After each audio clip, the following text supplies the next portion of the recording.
Hello student, welcome to BPSC corner. Friends, कैसे हैं आप सब? आई होप कि आप लोग अच्छे होंगे और आप लोग की तैयारी भी जो है बहुत अच्छी चल रही है।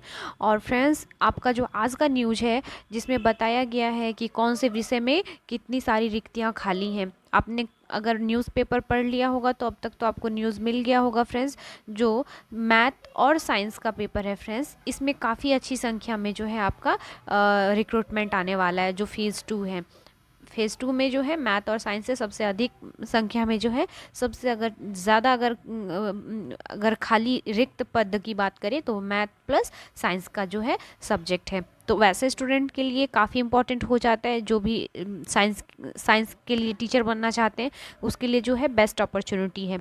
तो एसएसटी में भी है फ्रेंड्स, ऐसा नहीं है, हिंदी इंग्लिश आपके ओवरऑल हर सब्जेक्ट में है, लेकिन अधिक संख्या में जो है मैथ प्लस साइंस में ही सबसे अधिक जो है रिक्ति आई हुई है। और आज के न्यूज़ में दे भी दिया गया है फ्रेंड्स, सब कुछ क्लियर हो चुका है। अब बस वैकेंसी मतलब फॉर्म फिलअप बस आपको करना है। तो ये भी डेट आपको आयोग के द्वारा बता दिया गया है कि 20 अक्टूबर से आपका जो है फॉर्म फिलअप देखने को मिलेगा। तो ऐसे में फ्रेंड्स जो है आप तैयारी में अभी से ही लग जाइए, क्योंकि समय जो है आपको 2 महीने से भी कम का मिल रहा है। और जमकर तैयारी कीजिए, क्योंकि इस बार सिलेक्शन बिल्कुल नहीं छूटना चाहिए आप लोगों का। तो इसी होप के साथ शुरू करते हैं आज का इंपॉर्टेंट वीडियो। और वीडियो शुरू करने से पहले अगर चैनल पर नए आए हैं तो सपोर्ट करने के लिए लाइक शेयर और सब्सक्राइब कर दीजिए फ्रेंड्स। तो देखते हैं आज के महत्वपूर्ण सवालों को। आज का पहला सवाल है, कपास की खेती के लिए सबसे उपयुक्त मिट्टी कौन सी है? न जाने ये सवाल कितनी बार विभिन्न प्रतियोगिता परीक्षा में कितनी बार पूछा गया है। तो इसका राइट आंसर हो जाएगा ऑप्शन सी, काली मिट्टी। जो कपास की खेती होती है उसके लिए सबसे उपयुक्त मिट्टी काली मिट्टी को माना जाता है फ्रेंड्स। और काली मिट्टी को कपासी मिट्टी भी कहा जाता है, इसी कारण से कपासी मिट्टी भी कहा जाता है फ्रेंड्स, याद रखिएगा। इसे रेगुर मृदा भी कहा जाता है। और इस मिट्टी का अगर विस्तार की बात करें तो दक्कन के पठारी क्षेत्रों में, जैसे कि महाराष्ट्र, गुजरात, मध्य प्रदेश, कर्नाटक, तमिलनाडु तक पाया जाता है।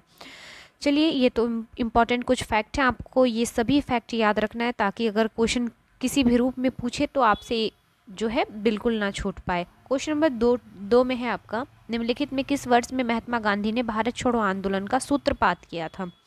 तो इसका राइट आंसर क्या हो जाएगा फ्रेंड्स? ऑप्शन डी, 1942 ईस्वी को।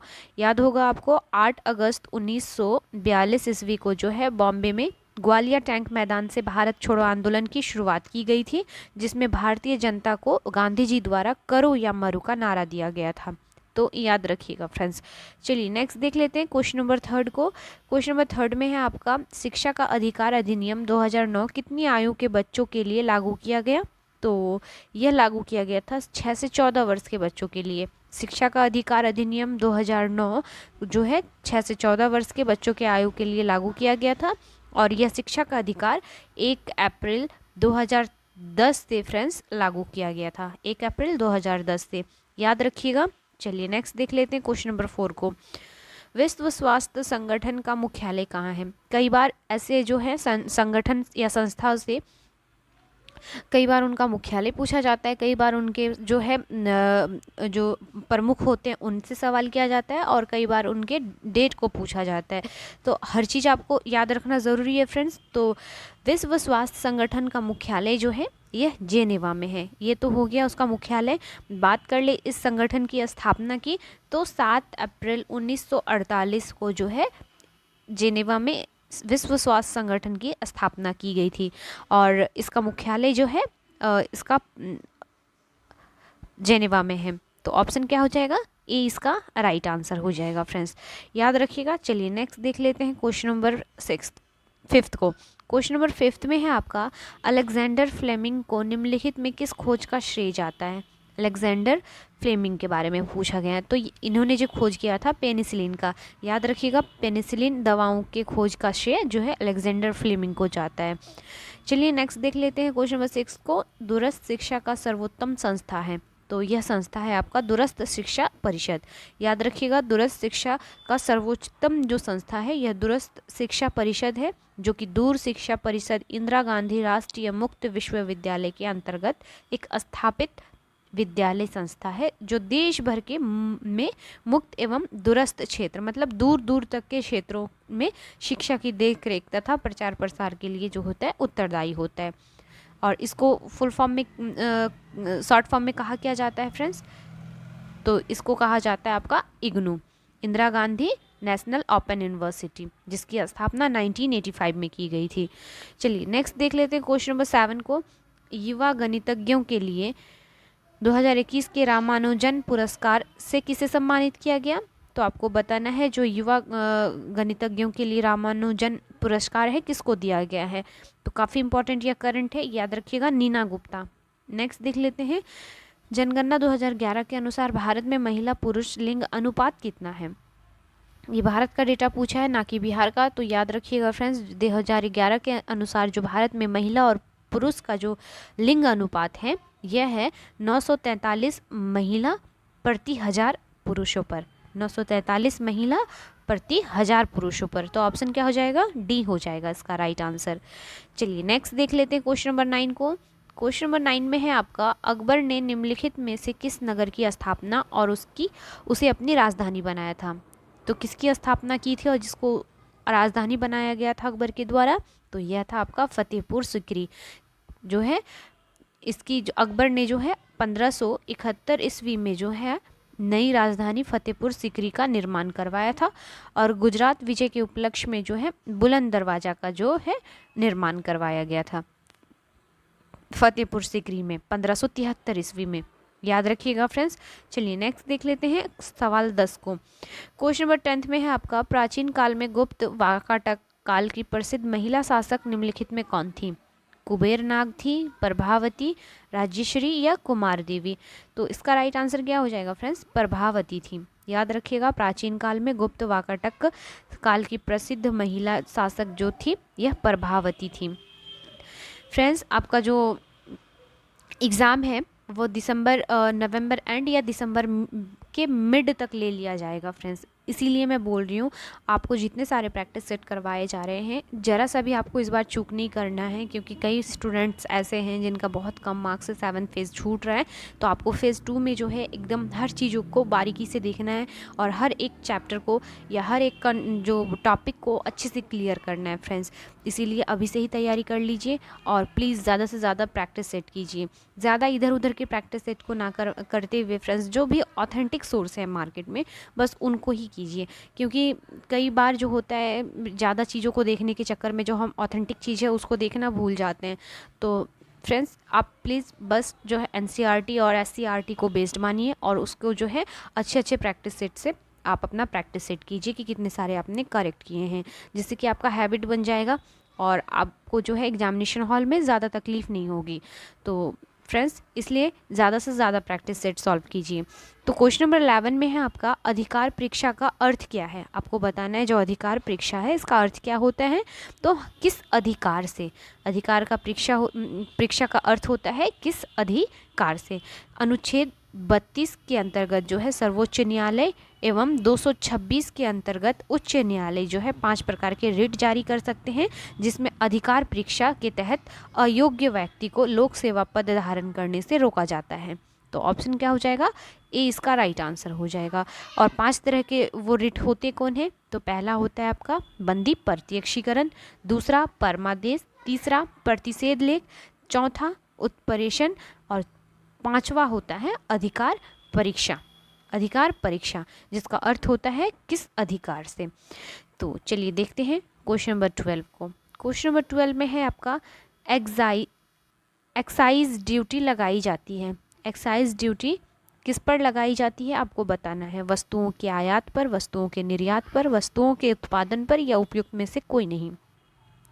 तो जो एक्साइज ड्यूटी होता है वस्तुओं के उत्पादन पर लगाई जाती है और यह जो है केंद्रीय एवं राज्य कर है जो अप्रत्यक्ष कर का उदाहरण है। अप्रत्यक्ष कर का उदाहरण है फ्रेंड्स। कई बार प्रत्यक्ष अप्रत्यक्ष से भी कर से भी आपसे रिलेट करके क्वेश्चन पूछती है, तो आप याद रखिएगा। चलिए नेक्स्ट देख लेते हैं क्वेश्चन नंबर 13 को। किस मामले में सर्वोच्च न्यायालय ने संविधान का आधारभूत ढांचा का सिद्धांत का प्रतिपादन किया था? मोस्ट VVI क्वेश्चन है। तो यह था आपका केशवानंद भारती मामला विवाद, जिसमें कि केशवानंद भारती मामला में सर्वोच्च न्यायालय ने संविधान के आधारभूत ढांचा का सिद्धांत का प्रतिपादन किया था। और यह हुआ कब था विवाद, केशवानंद भारती विवाद?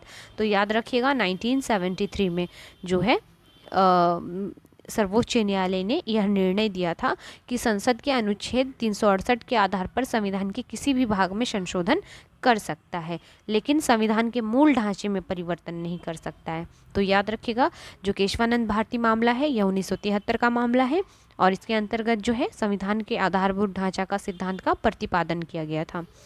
क्वेश्चन नंबर 14 में है आपका, केंद्रीय बैंक का कार्य करती है। केंद्रीय बैंक का कार्य करती है तो किसका कार्य करती है फ्रेंड्स? तो इसका राइट आंसर हो जाएगा रिजर्व बैंक ऑफ इंडिया का। याद रखिएगा, केंद्रीय बैंक का कार्य आरबीआई कार्य करती है और आरबीआई जो होता है देश में मौद्रिक गतिविधियों के नियमन का नियंत्रण करती है। चलिए क्वेश्चन नंबर 15 को देख लेते हैं। क्वेश्चन नंबर 15 में दिया है आपका, बिहार का प्रसिद्ध पर्व कौन सा है? सभी को पता होगा, ये जो है बिहार का प्रसिद्ध पर्व छठ पूजा है फ्रेंड्स। याद रखिएगा, छठ पूजा बिहार का जो है मुख्य पर्व है और बिहार में छठ पर्व के अतिरिक्त होली भी धूमधाम से मनाया जाता है, दुर्गा पूजा भी मनाया जाता है। तो ये सभी भी जो है बिहार में मनाए जाने वाले पर्वों में से एक है। नेक्स्ट क्वेश्चन है, भारतीय अर्थव्यवस्था है तो क्या है? मिश्रित है, मुक्त अर्थव्यवस्था है, समाजवादी है या उपयुक्त में से कोई नहीं? तो मिश्रित अर्थव्यवस्था माना जाता है भारतीय अर्थव्यवस्था को, तो ऑप्शन ए हो जाएगा। और मिश्रित अर्थव्यवस्था का अर्थ जहां सार्वजनिक एवं निजी क्षेत्र दोनों का क्षेत्र का सह अस्तित्व हो फ्रेंड्स। तो याद रखिएगा। चलिए नेक्स्ट देख लेते हैं क्वेश्चन नंबर 17 को। क्वेश्चन नंबर 17 में है, हरित क्रांति के जनक माने जाते हैं विक्रम साराभाई, डॉक्टर एम.एस. स्वामीनाथन, हरगोविंद खुराना या वर्गीज कुरियन को। तो कौन है हरित क्रांति के जनक? याद रखिएगा, हरित क्रांति के जनक जो है भारत में डॉक्टर एम.एस. स्वामीनाथन को माना जाता है। तो ऑप्शन क्या हो जाएगा? बी हो जाएगा। वहीं बात करें वर्गीज कुरियन की तो इन्हें श्वेत क्रांति के जो है जनक जाने जाते हैं। वर्गीज कुरियन श्वेत क्रांति के जनक हैं, तो याद रखिएगा फ्रेंड्स। चलिए नेक्स्ट देख लेते हैं क्वेश्चन नंबर 18 को। क्वेश्चन नंबर 18 में है, संसद द्वारा पारित विधेयकों पर राष्ट्रपति का हस्ताक्षर क्यों अनिवार्य है? अनिवार्य क्यों है तो यह बताना है आपको। तो वह जो होता है कार्यपालिका का अध्यक्ष होता है, वह कानून को लागू करने की जिम्मेदारी लेता है, वह राज्यसभा की संप्रभुता का प्रतीक होता है। उपयुक्त सभी के कारण जो होता है संसद द्वारा पारित विधेयकों पर राष्ट्रपति का हस्ताक्षर जो होता है अनिवार्य हो जाता है। तो ऑप्शन क्या हो जाएगा? डी हो जाएगा, उपयुक्त सभी के लिए। चलिए नेक्स्ट देख लेते हैं क्वेश्चन नंबर 19 को। ऐसी मुद्रा जिसकी विनिमय दर सरकार द्वारा प्रभावित होती है क्या कहलाती है? तो ऐसी जो मुद्रा को हम क्या कहते हैं? तो प्रतिबंधित मुद्रा। याद रखिएगा फ्रेंड्स। नेक्स्ट देख लेते हैं क्वेश्चन नंबर 20 को। ये जो क्वेश्चन है आपका, बुल और बियर शब्द किससे संबंध है? बीपीएससी पीटी परीक्षा में फ्रेंड्स बहुत बार पूछा जा चुका है। इकोनॉमिक्स के जो है चैप्टर से यह सवाल कई बार आ चुका है। बुल और बियर है क्या शब्द? तो इसको जो कहा जाता है फ्रेंड्स स्टॉक बाजार है। बुल और बियर शब्द स्टॉक बाजार से संबंध शेयर बाजार का क्रय विक्रय क्रमशः तेजी एवं मंदी से है। जो बुल होता है यह तेजी से होता है और बियर जो होता है यह मंदी से होता है। तो दोनों का जो है आप याद रखिएगा। चलिए नेक्स्ट देख लेते हैं क्वेश्चन नंबर 21 को। राज्य चुनाव आयोग नगर पालिका चुनाव किस अनुच्छेद के अधीन संचालित व नियंत्रित करता है तथा उसका अधीक्षण भी करता है? तो यह किया जाता है आपका अनुच्छेद 243 के अंतर्गत। याद रखिएगा, इसके अनुसार पंचायती राज नगर पालिका के चुनाव का संचालन और अधीक्षण राज्य चुनाव द्वारा किया जाता है। चलिए क्वेश्चन नंबर 22 को देख लेते हैं फ्रेंड्स। क्वेश्चन नंबर 22 में है आपका, कौन सी समिति आपराधिक राजनीतिक और नौकरशाही संबंध पर गठित किया गया था? तो यह किया गया था आपका वोहरा समिति का।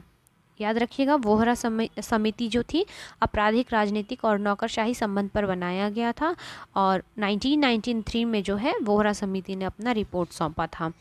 नेक्स्ट देख लेते हैं क्वेश्चन नंबर 23 को। बिहार का वह जिला कौन है जहां महिलाओं की संख्या पुरुष से अधिक है? तो ये जो है आपका सेंसस का डेटा है। तो सेंसस के डेटा से सवाल पूछा जा रहा है, 2011 का डेटा है फ्रेंड्स। तो याद रखिएगा यह जो हो जाएगा गोपालगंज हो जाएगा। बिहार के गोपालगंज में जिला जो होता है लिंगानुपात में सबसे अधिक है, जहाँ पे जो है पर जहाँ जो होता है फ्रेंड्स, अगर बात करें बिहार में सबसे कम लिंगानुपात की तो यह मुंगेर है और सबसे जो अधिक आपका लिंगानुपात वाला जिला है यह आपका गोपालगंज है।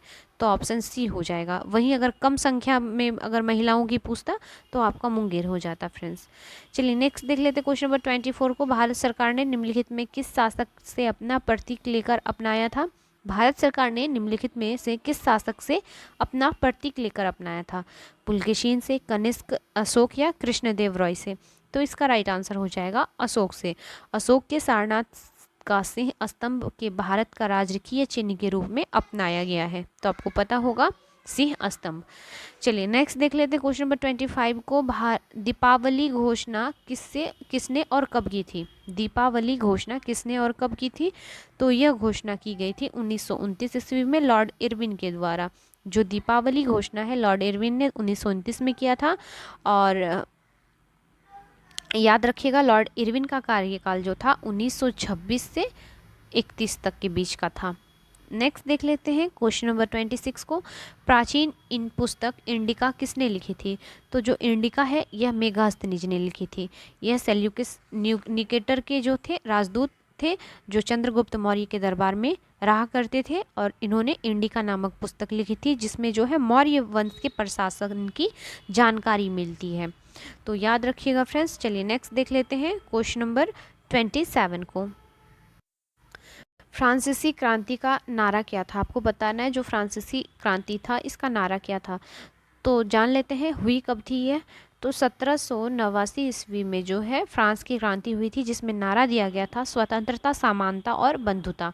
तो ऑप्शन बी में है आपका स्वतंत्रता, समानता और बंधुता। और यह हुई कब थी? तो 1789 ईस्वी में। चलिए नेक्स्ट देख लेते हैं क्वेश्चन नंबर 28 को।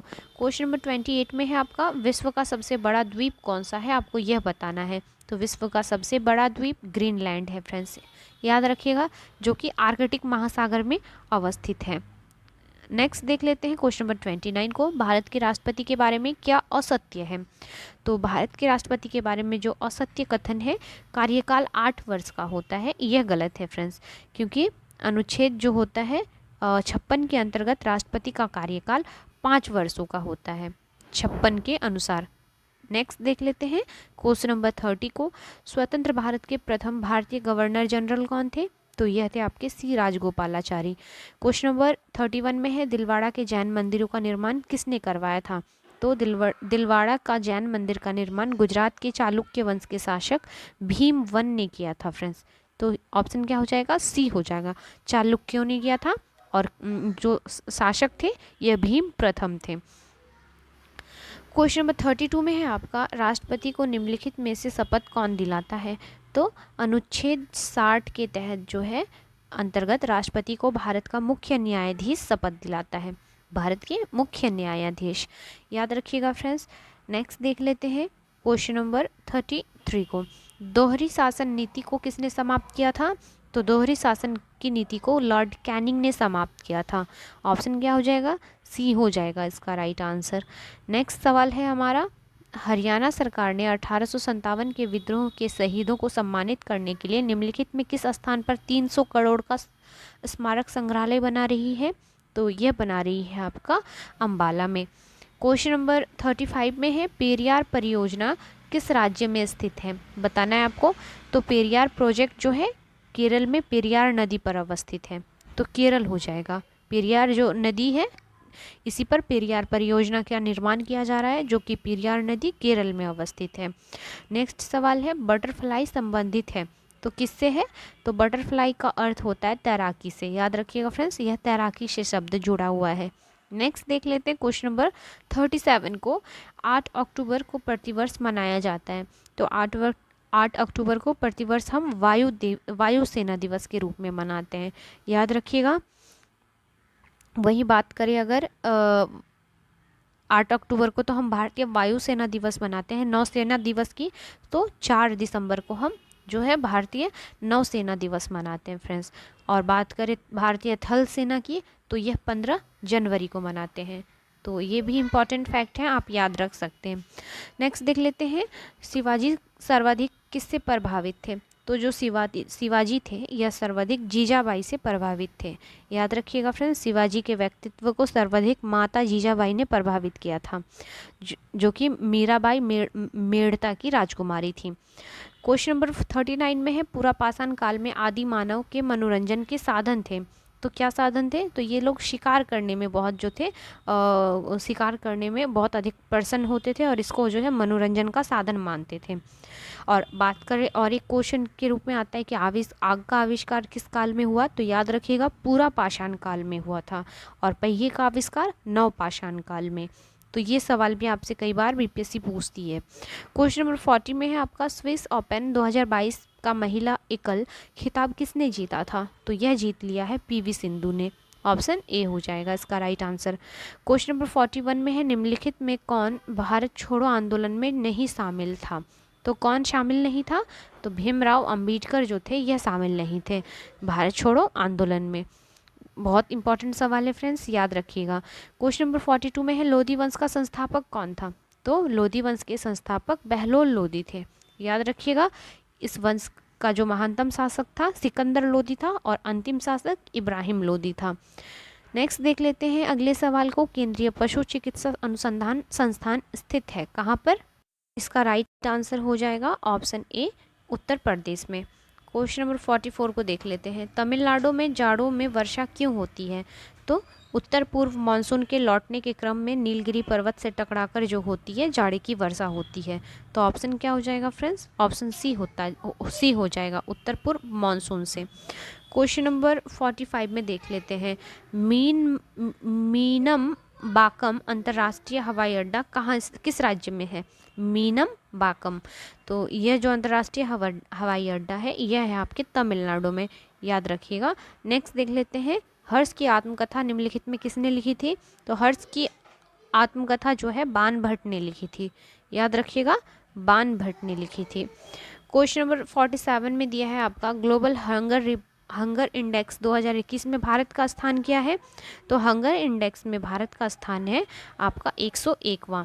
याद रखिएगा फ्रेंड्स। चलिए नेक्स्ट देख लेते हैं करंट के न्यूज़ में क्वेश्चन नंबर 48 को। 5 राज्यों के चुनाव परिणामों से संबंधित निम्न कथनों पर विचार कीजिए और उसके बाद जो है आपको सही कथन का चुनाव करना है। तो जब आप ऑप्शन को पढ़ेंगे फ्रेंड्स तो पाएंगे इसका जो सही आंसर हो जाएगा उपयुक्त सभी जो हो जाएंगे इसमें सही कथन है। आप इसके जो है आप पॉज करके भी देख सकते हैं। चलिए नेक्स्ट देख लेते हैं अगले सवाल को। गणित के क्षेत्र में प्रसिद्ध एबल पुरस्कार 2022 हेतु किसे नामित किया गया है? तो यह नामित किए गए हैं डेनिस पार्नेल सुलिवान को। क्वेश्चन नंबर 50 में दिया है अर्जेंटीना ने किस देश को हराकर जूनियर हॉकी विश्व कप 2021 जीता है? तो यह जीत लिया है आपके जर्मनी ने।